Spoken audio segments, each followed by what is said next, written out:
You're listening to the Australian Army Training and Doctrine Podcast. Welcome to this short series of podcasts featuring experiences and expertise on the ground at the Warrant Officer and Non-Commissioned Officer Academy at Canungra in Queensland. In today's episode, we'll be speaking with the Commanding Officer of WONCO Academy, who's also the Chief Instructor, Lieutenant Colonel Michael Scott. And we'll also be speaking with Warrant Officer Class 1 Andrew Stuart, who's the RSM, the Regimental Sergeant Major here. So first of all, could you introduce the Academy to us, Colonel Scott? Yeah, Sharon, first of all, I'd like to say just how wonderful it is to have you here. The Academy instructors and I have been listening into the podcast through this series for some time. The mission of the Warrant Officer and Non-Commissioned Officer Academy is to deliver specified all-course soldier training continuum courses in order to enable the Land Warfare Centre to deliver directed individual training, education and education services. We do that in a number of locations. The Academy has a national footprint. To the extent possible, we try and deliver residential training in locations where soldiers reside. So we have footprints here at Kokoda Barracks in Canungra, in Gallipoli Barracks in Enoggera, up in Laverack Barracks in Townsville, and RAF Base Edinburgh down in Adelaide, South Australia. Until the end of this year, we've also delivered corporal and sergeant training in Robertson Barracks in Darwin, but at the end of 2017, that wing will close. And take us through the different courses that you offer through the Academy. The Academy is tasked with delivering Subject 1 promotion courses in the all-course soldier training continuum. Indeed, all Subject 1 courses from, but not including, ab initio training at 1RTB. We deliver the Subject 1 for Corporal Army course in 3 locations, 20 courses per year. We deliver the Subject 1 for Sergeant Army courses, 5 courses a year here in Kokoda Barracks, Canungra.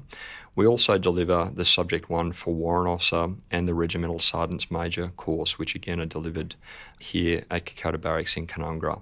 And if we look forward into 2018, we've recently received direction to pilot a Subject 1 for Warrant Officer Class 1 Army course, which will be conducted in Kokoda Barracks. And how frequently are the courses delivered? We conduct courses between February and December each calendar year. Of course, like all of Army units, we're subject to the posting planning cycle. So we normally get started and underway at about Australia Day, where we bring in some of the instructors and undertake instructor development program to get them prepared to receive trainees. Traditionally, that starts on or around the first or second week of February, and certainly on the 5th of February 2018 is where the courses will recommence. The Corporal's courses are 8 weeks. They're quite long and sizable residential courses. And to the extent possible, we try and deconflict those courses so that they're not conducted over school holiday periods. And they're also separated away from high activity periods for the Australian Army. Classic examples being exercise Hamel or exercise Talisman Sabre. To the extent possible, we space those courses in time. In the Corporal's courses, there's 20 conducted each year, so there's quite a number of opportunities for Regimental Sergeants Major to get their people on courses based on the unique requirements of the particular unit. When we step up into the more senior courses, the Subject 1 for Sergeant Army course, there's 5 courses conducted each year, and that course runs for 6 weeks. Again, that provides a number of opportunities for those senior corporals in a unit to look at their other requirements and then to engage with the chain of command and with the Soldier Career Management Agency to look at what best timing is applicable to the individual and the unit to get them onto courses. The Subject 1 for Warrant Officer Army course, they're 5-week courses, and they're conducted 5 times a year as well. And again, we try and keep them outside high tempo periods such as the Talisman Sabre and the exercise Hamel suites. The Regimental Sergeant Major's course is only conducted once a year. It's a 5-week course, and that's in session at the present. It's traditionally conducted in the September to December time period. This year it was November to December, but next year we brought it left in order to get a better result for Army's experienced WO2s so that they can come off this course and then march into their unit and effect a handover with their predecessor prior to the unit leaving on reduced tempo period over the Christmas stand-down period. RSM, if we look at the basic admin side of the house, where should people go when they're first thinking about coming on a course here at WONCO Academy? What's the website, for example? Yeah, thank you, ma'am. Yeah, that's a very good question, and one of the questions that we tend to get a lot from soldiers. So straight onto the internet, into the search area, type in LWC and or LWC SharePoint, and you'll be directed directly to that site. There's a number of icons that come up. The WONCO Warrant Officer and Non-Commissioned Officer Academy icon, click on that, and then you'll see a number of chevrons and crowns on the right-hand side, and then you just click on the respective chevron or crown, and for the corporal courses, you'll need to go to the particular area that you've been panelled to attend. So obviously what we try and do there, each of those panelling authorities within the brigade areas is run by the brigade RSMs. So one brigade the majority of their courses would be delivered in Adelaide, for 3 Brigade, obviously in Townsville, and 7 Brigade, obviously in Brisbane. And once people have gone and checked the information they need to know, what's the next stage in their preparation before they actually attend a course? So I would engage straight away with their chain of command. Their first point of call for a soldier would be their platoon sergeant. For a corporal, it again would be their platoon sergeant, followed closely by the CSM. And then obviously for a sergeant going on course, that would be their CSM and their RSM and or equivalent. They're the first people I'd be talking to, ma'am. There are a number of checks and balances that are required to do administratively. I would have a look at some of the requirements that are specific for each particular course, campus courses and the like. There is a checklist in each of the respective JIs. That is the first thing that they need to have out and double check that. And then obviously their chain of command need to do that check for us so that we've all got a warm and fuzzy when they arrive here, ma'am. What are the common errors, perhaps, that people make before they come on course? Is it just the simple not completing their pre-course work, or are there other errors that you commonly see? Ma'am, it really comes down to not reading the JI and not getting the support of the chain of command, and I can't emphasise that enough. So your chain of command are very important in the process of going not on just this course, but on any course that is conducted within Army. They are our gatekeepers, I say. They've done this course before. They know the pitfalls, and they can assist those particularly young soldiers that are about to attend Sub 1 for Corporal. They should also come up with some form of preparation prior to attending the course. Simple things, putting on their uniform and making sure it fits correctly, making sure that they've got all the accoutrements that go with that particular uniform. These are the things that we find all the time. So normally in the first week, if they're at Canungra as an example and they've come all the way from Darwin, we get large packages arriving with gear that they've forgotten. And what about the success stories? Could you give us an example perhaps of somebody when they do come on course, when they're very well prepared? What kinds of criteria would apply to being well prepared? Yeah, that is a very good question, ma'am. So the entry standard for each course is the exit standard of their last course with on-the-job training and on-the-job experience. If they follow that criteria and also ensure that they meet the Manual of Army Employment for their specific employment specifications, but also for the All Corps employment specifications, we find that those particular soldiers are very well prepared. They've got an excellent base in which to work from. So we're not having to go back and revise on certain areas that they should know because they've been previously taught. You spoke about the importance of just getting your uniform squared away, basic things like that.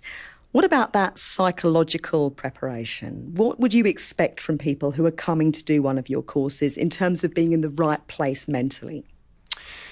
Again, it's about using their chain of command and those people with previous experience to give them an expectation of what they expect when they arrive at their particular location. Yes, the course has changed and it will continue to change. However, there are certain pressures that each soldier will be put under. That's expected. At the end of the day, what they need to do is concentrate on the job at hand, push themselves through that job, get up in the morning and start a new day. That's all they need to do. And the rest is up to the instructors here by supporting them, particularly whilst they're here. Sometimes people get a bit nervous, a bit unsure about their abilities. Well, we're here to give them that push, make sure they get over the line. Obviously, it's not about just passing, it's about ensuring that they're prepared for their next rank and able to be an asset to their unit and obviously to Army. Colonel Scott, reflecting perhaps also on the elements of character that people need to bring to a course when they're with WONCO Academy, what would be your expectations of an individual? What kinds of characteristics would you want to see, apart from perhaps a positive attitude?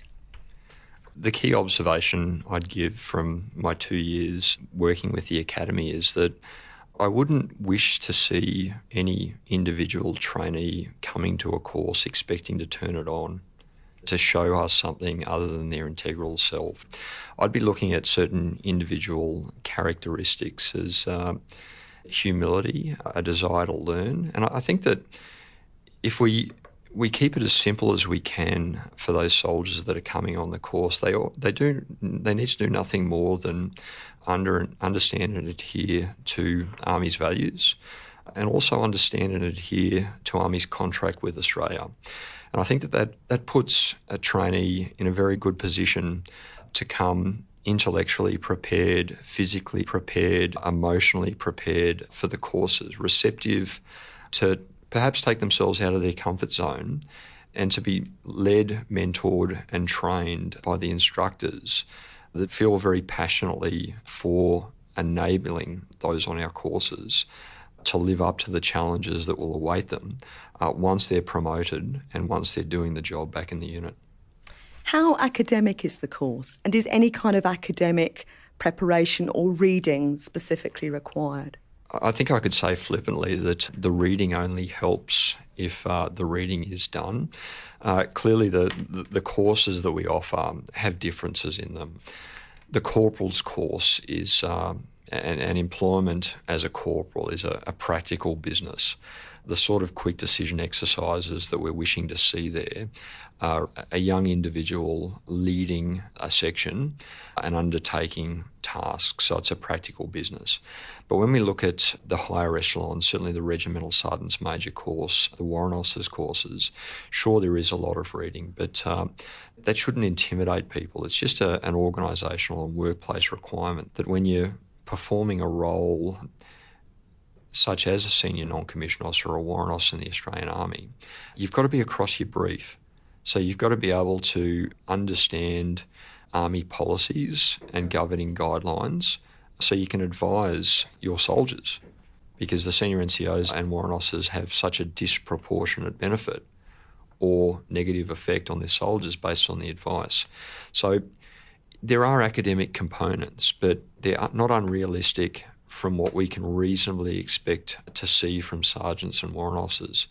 And I'd put to an individual that might be daunted with that there's opportunity for great growth. And certainly one of the things I tell my trainees as well as I do my children is a problem shared is a problem halved. And so part of the approach that the Academy takes on day one of the course is that the directing staff will speak on an individual level with each trainee to get an understanding of their experiences, some of their strengths, but also some of their weaknesses, what terrifies them. And if we get team members that, for example, might not have deployed field since Kapuka, which we see on occasion from a corporal's course, or we have a warrant officer class 2 that might left formal schooling in year 9, for example, that's just an honest discussion that you would expect to have between trainee and directing staff. And so part of my instructor's responsibility as a mentor, as an instructor, as a leader and as a trainer is to understand the unique specifics to the individual and to assist them to the extent possible. And so academic courses shouldn't be feared, it should be just understood and embraced. From your perspective, though, as the chief instructor here, for somebody who's ambitious and wants to come being as well prepared as possible and get the top possible grade in recognition of their preparation, what would you want to see from them in aspiring to that? I think Warrant Officer Stuart has provided the overarching trinity to start with. It's an engagement between the individual, the chain of command, and the career management agency. And if you just keep it as simple as understanding the joining instruction, understanding the pre-course requirements, covering off on those pre-course requirements, and the expectations that the start point of a promotion course is having those knowledge, skills, attitudes, abilities, and experiences of the rank they're currently in, then that's a really good place to start. On occasion on some of our courses, some of the trainees come with a preconceived idea that it's just an attendance course, and as soon as they get back with a bit of paper, then their unit will promote them. That's brought a couple of people unstuck that might have been putting the cart before the horse. I would prefer to see a more humble trainee that comes onto this course understanding the important responsibility that they'll face once promoted in the workplace, and using the opportunity of the residential course to not only play to their strengths, but perhaps more appropriately to understand where they may be weak at and work through with the directing staff, with the instructors in the academy, to come up with a plan that can cover off and mitigate or ameliorate some of those weaknesses. So just in closing, Warrant Officer Stuart, what would be perhaps your top 3 tips that you would give to somebody who's about to come here on course? What are the 3 things you would advise them to do above all else? The first thing I would do is to ensure that their own house is in order. The last thing that they want to do is to arrive on any course with personal problems in the background. They're not going to be able to concentrate on what needs to happen here, which is about learning and understanding and being mentored. That would be my first tip.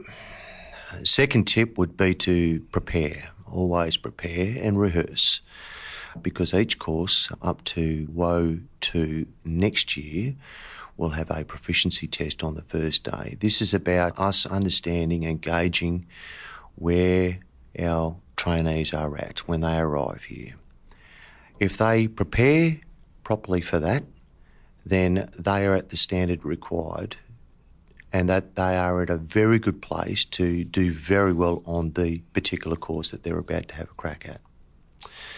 And the third one is that I always like to see people have a go, and sometimes you may not meet the mark, but you know what? I'd rather see them have a go and then succeed at the end. And I think that's a great trait in Australian soldiers.